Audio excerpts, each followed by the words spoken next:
Sarap. Yan. So, nakita ko lang to doon sa internet. Inaya ko siya. So, bake ito. Naka-bake. Nilagay ko sa oven. Sobrang fluffy. Sarap. Kuha ko din yung ano niya, yung texture niya.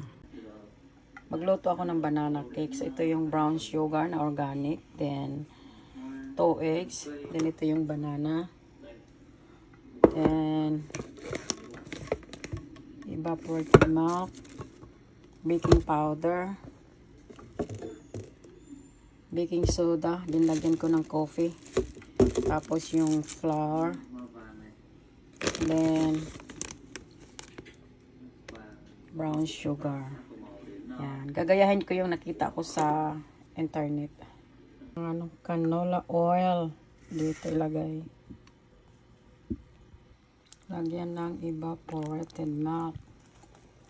All-purpose flour. Steam banana cake. Yan. Naka-steam lang yan. Hindi ko in-oven. Coffee. Ito yung ginawa kong, ito banana flavor. Itong isa yung yellow.